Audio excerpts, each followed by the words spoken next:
isn't without presenting a recording without my microphone being on. Maybe there is some clever way to do that. I In think any if you event, mute your mic in Windows that's a good idea. That, rather than in Zoom. that would work. Um, cool. All right. Well, I'm going to talk about fourth recognizers, and this is a bit of a thing that I had on my list of stuff to get to ever since the last fourth day, when Leon Wagner presented on the topic, and I had not heard of it prior to that, and I found it an interesting area. It's apparently a proposal, or I guess a request for discussion that Matthias Trout apparently made back in 2018. And the idea is that it's trying to tackle the problem of allowing Forth to have a way to let you modify not just sort of the compiler, but the interpreter in a coherent way. And the idea is that you compose a set of recognizers of different types. And the use case is that you would use this to extend things that happen when you're parsing words without having to sort of stick something in the dictionary. So things where there's an unbounded set of them, like literals or strings, things like that. When I saw Leon's presentation, it immediately occurred to me it's very similar, I think, in spirit to the thing you could accomplish in ColorForth by changing the color dispatch words. So I think that was part of what attracted me to it. It also just seems like a kind of an odd gap. Every time you're implementing a Forth interpreter, you have this sort of weird thing where everything's a word except for numbers. And one caveat, I am fairly ignorant of the standards process as it exists today. And so I attempted to look at the various proposals in flight. I mostly mirrored my explorations around the material that Leon presented, just because it seemed like it was subtly different from some of the stuff on the standards site, but also made sense to me. So so a bit of terminology, at least as best I can figure it out. And there actually is a whole separate request for discussion on the standards site about just terminology. So quite a lot of iteration and thought that looks like it's gone into this proposal. A recognizer is a word that's given the chance to handle parsing. So sort of to imagine something that could process an individual type of literal. And then a recognizer sequence, or it seems to be sometimes called a stack, is an ordered set of recognizers. So you might have a recognizer that understands how to recognize Forth words sitting at the bottom, and then maybe you stack the recognizers for various types of literals on top. And then maybe on top of that, you might temporarily add a recognizer that might recognize a special syntax for locals, something like that. And then there's also a distinct concept that's a little bit, I think, a little confusing, which is a recognizer type, which is after a recognizer decides that it can, in fact, handle parsing a particular type of input, then what it returns, it doesn't just immediately process it, instead it returns a dispatch table. And this is because there are several different contexts in which you might be processing things like literals. And so this is to give it the chance to handle those differently depending on the context. I see a parallel with ColorForth here, because this is a situation where the innate coloredness of Forth pops up, because whether you're dealing with a postponed word or compiling or interpreting, you need different dispatch. So I think that's why this happens. So the first thing is how do you create a recognizer type, because this is sort of the bottom of the dependency tree. And a recognizer type is basically just a table of three execution tokens for what you do for this particular type when you are compiling it, when you're interpreting it, or when you're postponing it. And you can define it in a very straightforward way with create.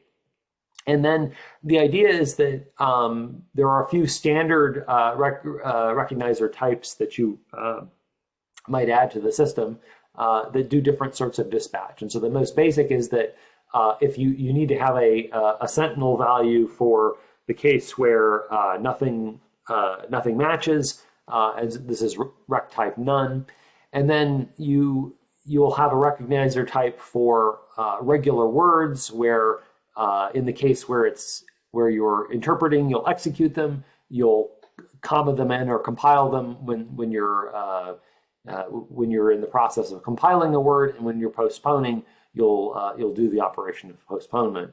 And then an immediate word has the property that recognizer type has the property that you'll execute it either in the interpret or the compile state, but then you'll compile it in the postpone state. And the numbers are structured so that you'll either just leave the value on the stack, or you'll at interpret time, or you'll execute some piece of code to store them into or compile them into the current word. So the kind of key piece of plumbing that is used in this extension or I guess word set is the word recognize, which takes a counted string on the stack, or sorry, not a counted string, a string address and a length, and then takes a recognizer and then goes through and attempts to, takes a recognizer sequence, tries to apply each sequence in turn, and then when it finds one that matches, it immediately returns that type, and if it doesn't find one, then it returns rec type none. So you're trying out each of the recognizers. Is this a literal? Is this a word? And so on. And then there's a few words to let you manipulate the recognizer stack or sequence. You can access the stack itself. You can add a recognizer to it. You can drop a recognizer, and then there's a get and a set. And this is very analogous to the way vocabularies work. You can have sort of a multiple vocabularies that you've accumulated, and then add and remove to them, sort of depending on the scope that you're in. And they're reasonably straightforward to implement. This is just sort of accumulating a stack and then dumping it out to the data stack and restoring it. And then what this lets you do is you can now postpone can just be implemented by reference to this recognizer stack, where you choose to recognize based on that recognizer stack, and then whatever you recognize, you dispatch to the 0th element in that table, which is the postpone element. And then similarly, and this gets into the peculiarities of micro uEforth. I have this word that's normally evaluate one, which just evaluates a single parsed token on the stack. And in the recognizer framing, this changes from being something that I actually had to implement in C to something I can implement in Forth. And I think that was another thing that attracted me to this approach and proposal, is that it has the potential to sort of move things that I would have implemented in the core of my interpreter out of a thing that I would implement in the lower level implementation language. And so it's just parsing the next token and then trying to recognize what it is, and then dispatching based on whether you're in the state. So whether you're in interpret or compile mode, going either to element 1 or element 2 in that dispatch table. And then what this lets you do is now you can just install a bunch of recognizers for each of the types of things you need to recognize. So for regular words, you have a dispatch that lets you go through and call out to find and look for the definition of a word, or if not, return rec type none. And then you can do a similar thing for literal. So you can say, okay, is this a single value number? If it is, return the word you would use to compile it if you need to, and then return rec type none. Otherwise, or sorry, rec type num, and then return rec type none. And you can just add this in. And so all of this implementation of how you parse numbers, how you parse words, can be turned into a dispatch table that you sort of postpone implementing until you're in Forth. And then one of the cute things that this lets you do is imagine you have floating point in a system and you now want the floating point implementation to be optional.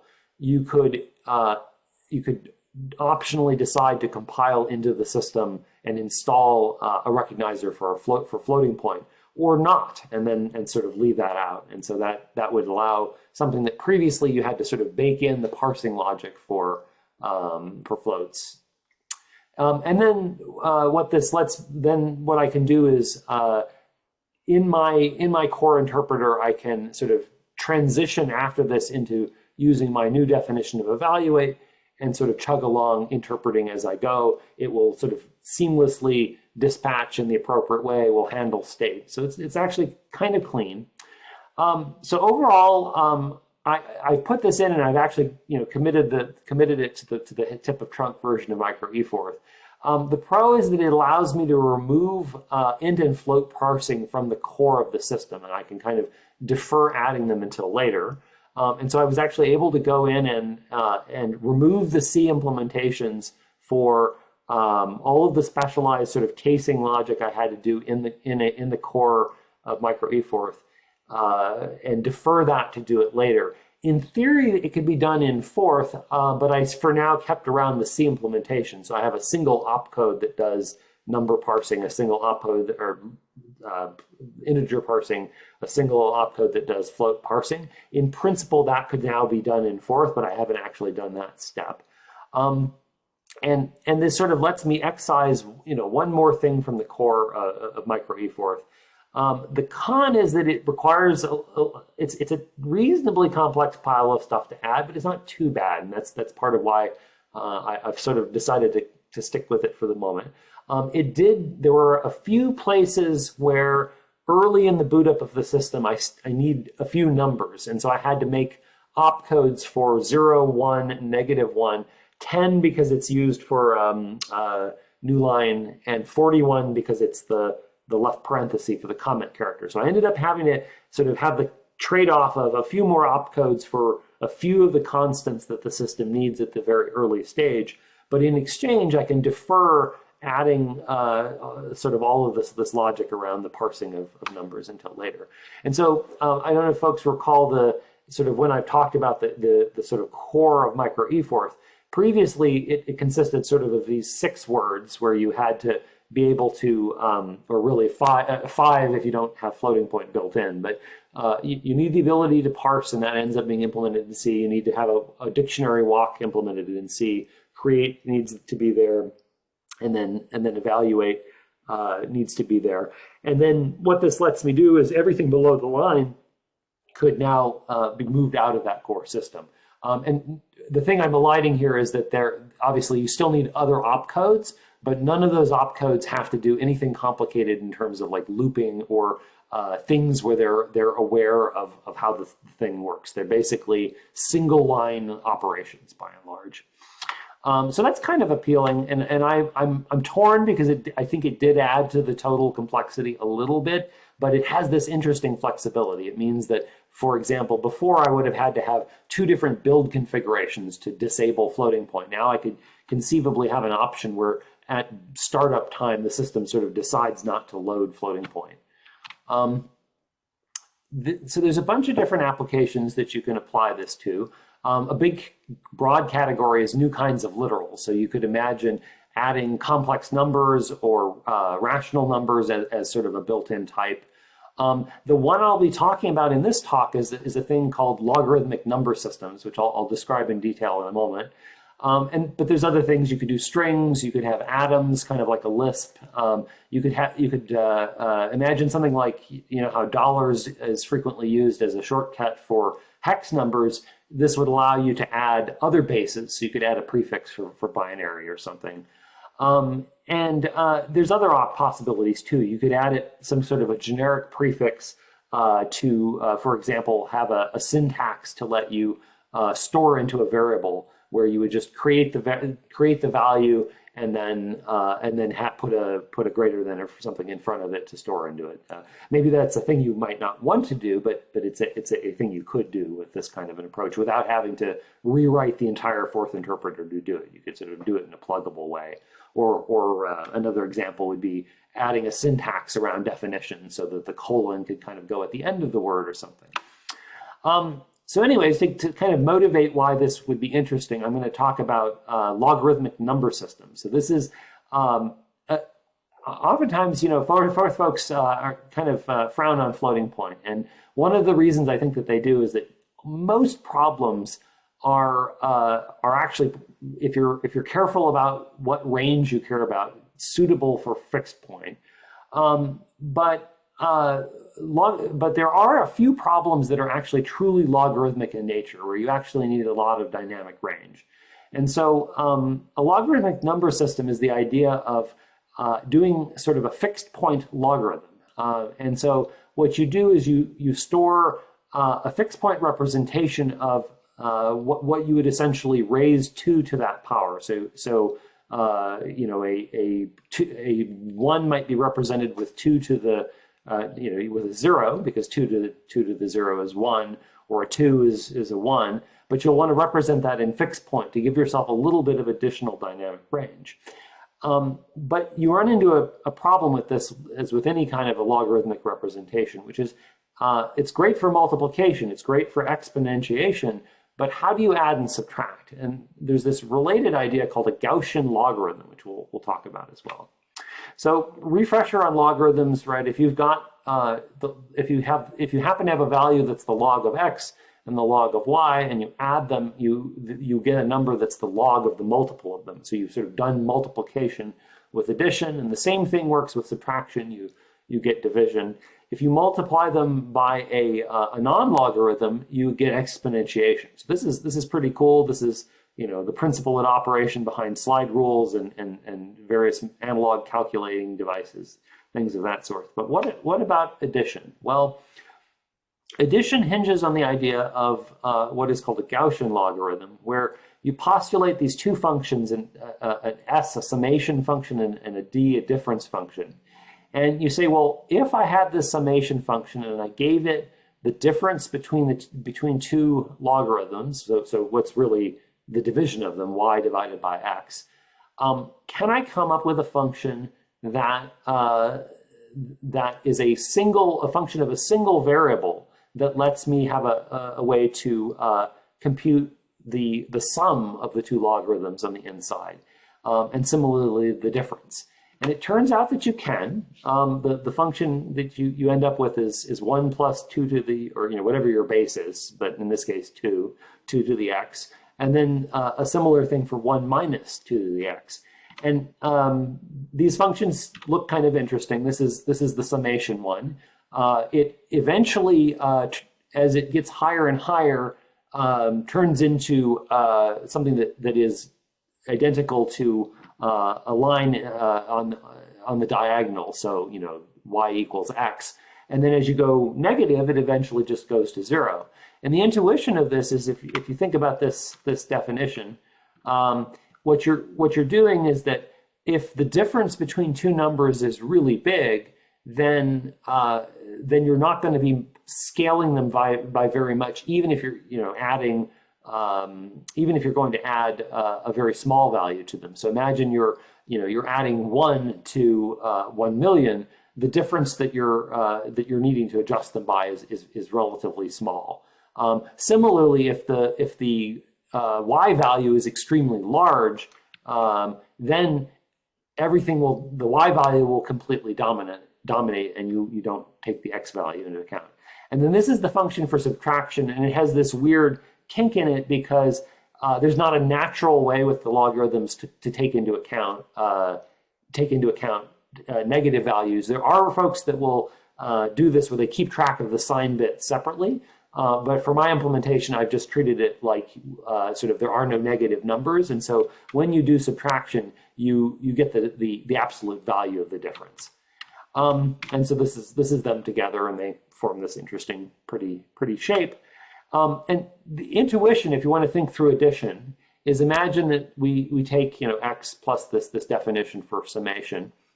The log of y minus the log of x is really the log of y divided by x inside the summation operation. And then if we substitute in that definition, we're raising 2 to that log, which gets rid of the log, and the 2 to the log cancel out. So you're really getting 1 plus y over x. And now if you think about the definition of multiplication, x times 1 is x, and x times y over 1 is y. And so that's how you get to addition.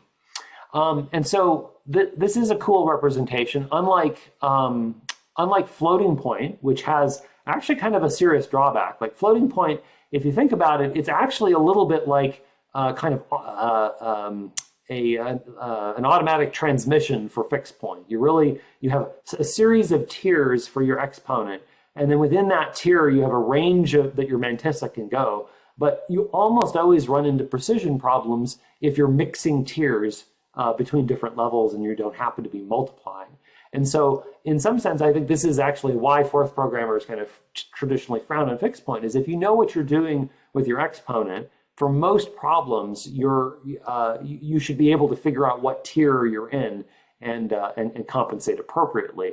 But if the problem is truly logarithmic, what these LNSs accomplish is that you've uniformly distributed that log scale in a way that doesn't have tiers to it. And so the whole thing, it's sort of like a floating point number where you put all of the bits in the exponent and none of the bits in the mantissa. And there's a couple of different ways it could be done. You could in principle do it in hardware, although I don't know if there's anybody that's ever done this in hardware. You could build a thing using it. There's an algorithm called Cordic that can be applied to calculating those sum and difference functions.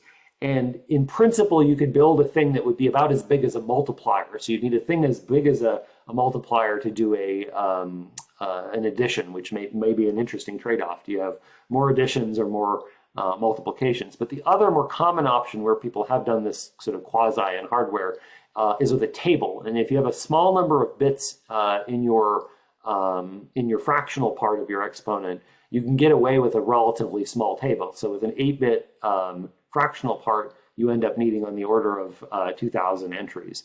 And it's only 89 if it's 4 bits. And so although most problems have an actual scale, things like audio signals and light and the Richter scale are actually logarithmic. So that might be a place where you use this. So the syntax that I've added to Forth using recognizers, I use a tilde to indicate I want to do an LNS number. And this is a sort of a little dodge on my part because I didn't implement negative and positive. These are sort of numbers without a sign. And so you can input them with this tilde in front. You can do operations on them that are all prefixed with a tilde. So 22 divided by 7 and give yourself some approximation to pi. And then you can do addition and things like that. And then I have a print word for it. And so the definitions are actually pretty straightforward. For multiplication, it is just addition. For division, it is just subtraction. For the inverse, it is just negation. And then I have some words for converting back and forth from floating point because I'm lazy and didn't want to implement code to do printing properly. And for those, I'm just doing the exponentiation to a power of 2. And then I have some words for calculating those S and D functions, which it's really just that 2 to the it's that 2 to the X function hidden away in this tilde to F operation, and then doing the +1, and then I have an operation to sort the two values by ordering so that I can, in the case of a subtraction, make sure that I've always got the bigger value off to the side. And that lets me build up a table. So I can make my additions faster by pre-calculating these functions. So I pre-calculate them into a 2,000 something entry table. And then that lets me have a very straightforward definition for plus and minus. I can just put the two values in the appropriate order, do a subtraction on them after a little bit of stack shuffle, to get that ratio y over x, look them up in the table and do addition. And that's my add, which is not too many, so basically a lookup plus two subtracts and an add instead of a single one, and a lookup instead of an add or a subtract. And in exchange for that, I get really cheap multiplies. And then this is the plumbing for parsing them into a digit, into a value. I accumulate all of the values into a number and a fractional part, keeping track of the boundary between them in base 10.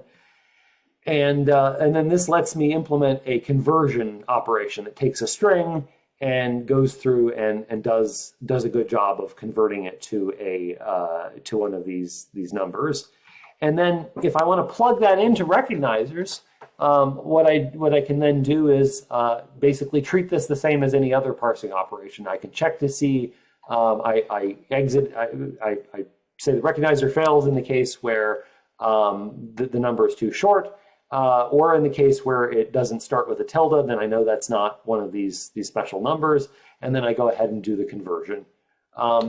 So with that, I'm going to just very briefly pop up a demo. Let me switch over to a different window for that.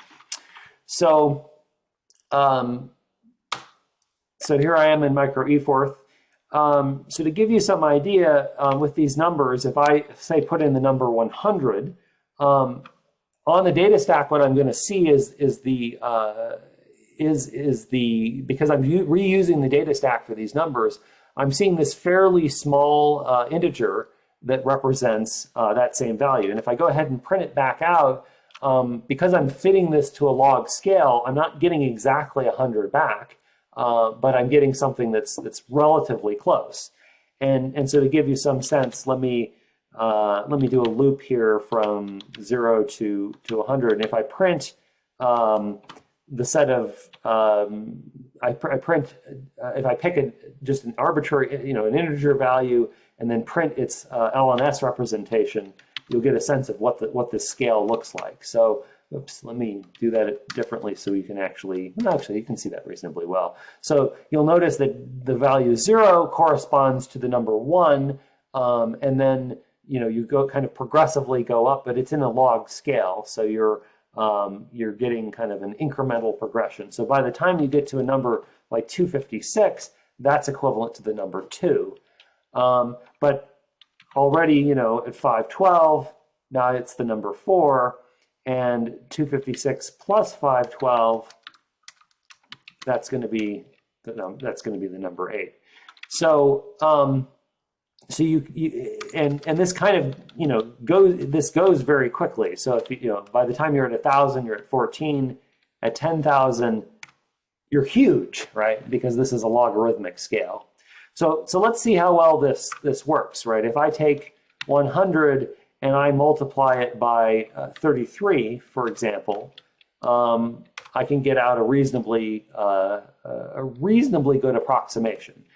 Which, if you look at the numbers that were on the stack, those are not particularly large numbers. You can actually, these LNS values, you have plenty of range with just a 16-bit number on the stack. And so let's try it out with addition. So if we had 100 and we add 20 to it, and actually I'm going to show the raw numbers, and then now I'll go and do the add. And so, it's not exactly 120, but it's pretty close, which is pretty good considering the range of the scale, because then let's say I do 10,000, and let's say I want to do 32 times that. Let me look at those. And those are, again, very small numbers, but if I multiply them, I get something fairly close to the 32,000 that I would expect. We can try some other ones. We could raise, 2 to, let's say, to the 16th power, and that's just a regular multiply. And then you get, in that case, it's an exact value because all of the powers of 2, because I'm using 2 as the base, can be accurately represented. But you could do the same thing with 3, and you get something like that. And so with that, I think I'll end and ask if there are any questions. Yeah, Brad, this is Doug. Briefly, what does LNS mean?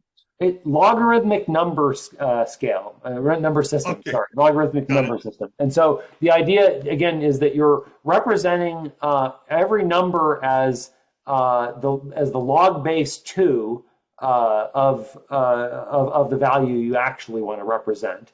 And you're including not just integer values, but you're giving yourself a little bit of fixed point precision for each of them. So in this case, I'm using 8 bits of fixed point precision. Now, this is under Gaussian logarithms? So Gaussian logarithms are the method that I am then using to do addition with them. Normally with logarithms, if you add them, right, you get the multiple. Right. But in order to be able to keep them as logarithms, but do an addition operation, you calculate the difference of the two, and then look up the Gaussian logarithm of that value, and then use that as a thing to then accomplish addition without leaving the log scale. So the Gaussian logarithm is a way of accomplishing addition and subtraction while still operating on logarithms. Very good. Thank you.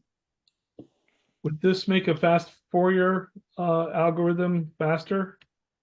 Potentially, although it depends on sort of your needs for range. And I think that this bumps into the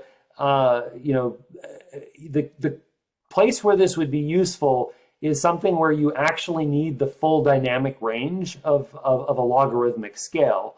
If you actually knew what your range was, you would probably instead want to use fixed point, because then you're going to stay in that range. Granted, this does save you the work of doing a multiply, but you're essentially still having to do extra work for the addition.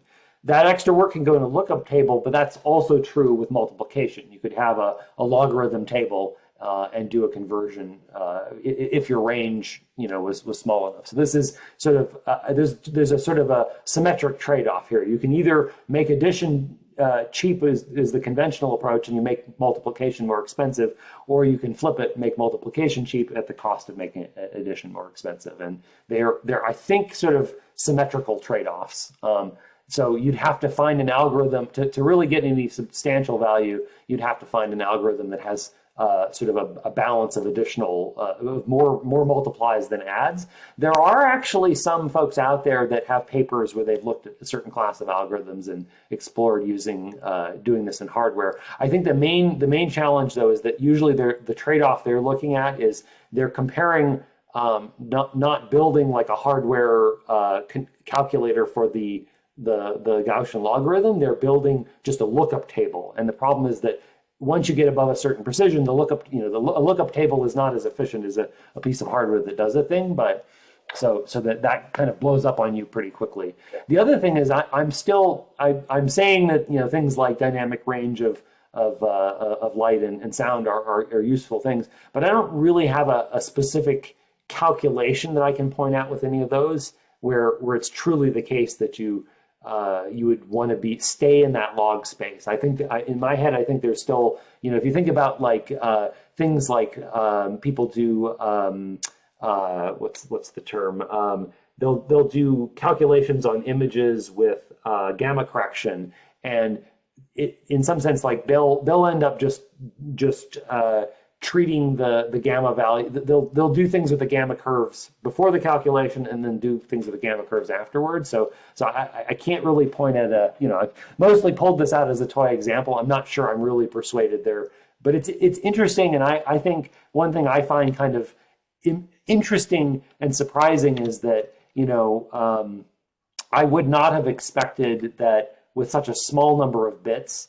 that it would feel like you have a larger range, right? It's surprising to me that with here, this tiny range to put these two numbers on the stack, that you could end up being able to correctly calculate things. And so, but I think that's just an intuition thing with the range of logarithms and so on. So. there's a speculation out there that humans perceive things logarithmically, so maybe it seems like it's working. Because like for example, if you have a really large number, and then I add 10 to it, you're getting out, you're not, it's not really doing the right thing at that point, because the larger number is so large that now the Gaussian logarithm basically goes to zero for the limited precision that I've established here. So yeah, no, it's not magic sauce for performance per se. It's more like if you happen to have a truly logarithmic problem.